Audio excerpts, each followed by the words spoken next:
Big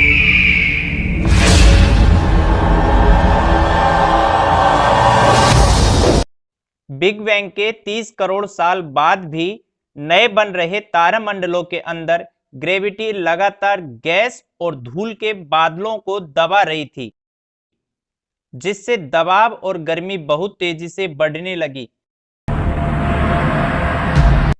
जब तापमान करीब 17.25 लाख सेल्सियस के आसपास पहुंच गया, तब हाइड्रोजन के अणु आपस में टकराने लगे, जिससे एक नया तत्व बना हीलियम, और उससे निकलने लगे ऊर्जा के तेज गुबार।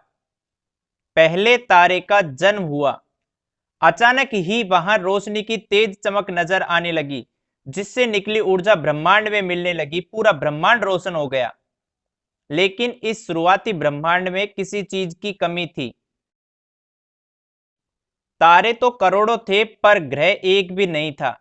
ग्रह बनाने और फिर इंसान की रचना करने के लिए अगला कदम उठाना था, जिसकी वजह से आज तक का इतिहास बना। उसके लिए ब्रह्मांड के पास सिर्फ हाइड्रोजन और हीलियम गैसें ही थी।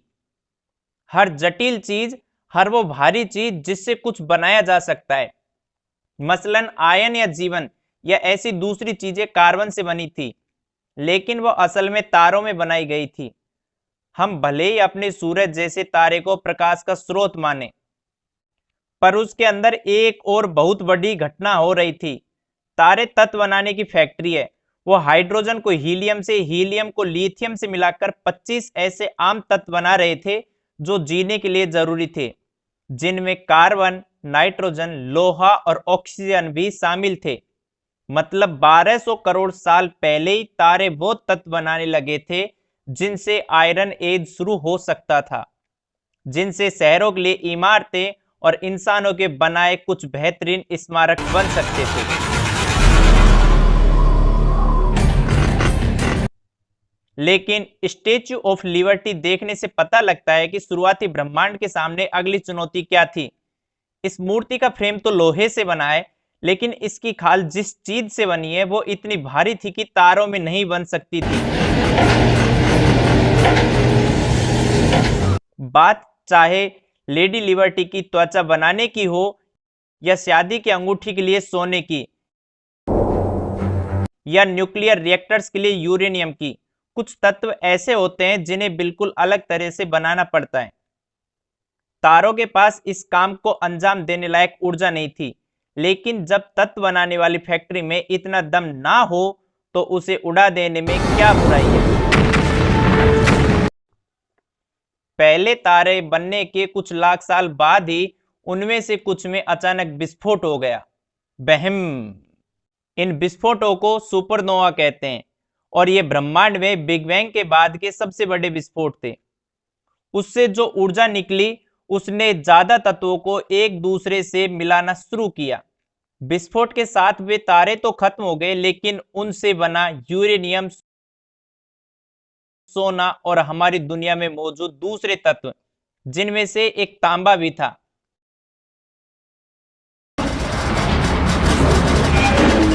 पेरियोडिक टेबल ऑफ एलिमेंट्स असल में ब्रह्मांड में मौजूद पिंडों की एक लाइब्रेरी है, जिनसे हमारी दुनिया बनी। उनमें से ज्यादातर चीजें तो उस खास केमिस्ट्री सेट से ही निकली थी।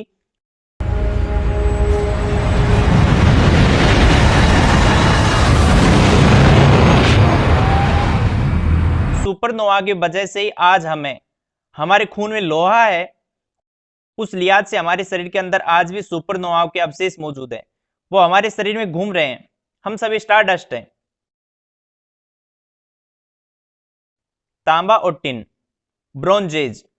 सुपरनोवा के बिना ब्रोंजेज भी नहीं होता।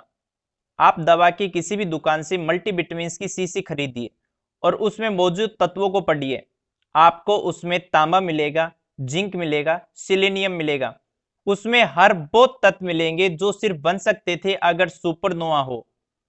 तारों से बने वही तत्व पृथ्वी पर जीवन के बीज बने और उनसे मानव इतिहास की रचना शुरू हुई। लेकिन सफर तो अभी शुरू हुआ ही था। इससे पहले कि जीव बनते, ब्रह्मांड को हमारे लिए एक घर भी तो बनाना था। सही घर बनाने के लिए हमें हर जरूरी चीज एक जगह पर जमा करनी पड़ती है। ग्रहों के बनने पर भी यही हुआ।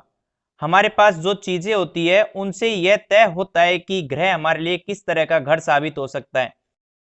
हर सही चीज को बिल्कुल सही जगह पर लगाने में बहुत ज्यादा वक्त लगता है। अगले 800 करोड़ साल में इतिहास के करीब आधे हिस्से में तत्व बनाने वाली फैक्ट्रीज लगातार अपना काम किए जा रही थी। तारों में विस्फोट हुआ और उन्होंने दोबारा जन्म लिया, और हर नई पीढ़ी के पास पिछली पीढ़ी के मुकाबले ज्यादा भारी तत्व थे।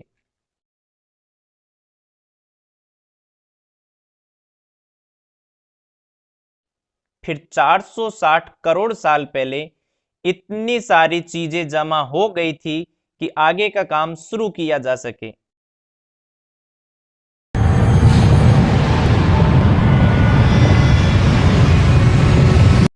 एक नए तारे का जन्म हुआ। ये था हमारा सूरज।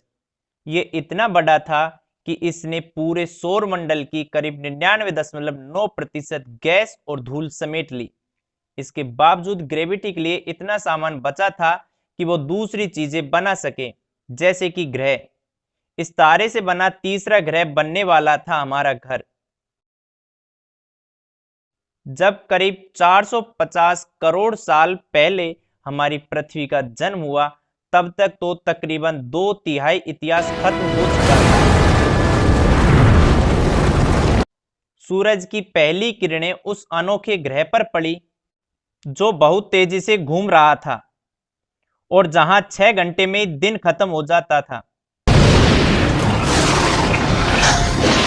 जब हम पृथ्वी के शुरुआती दिनों की बात करते हैं, उस वक्त की जब यह बनी, तब हमें पृथ्वी को एक दूसरा ग्रह मानना पड़ता है।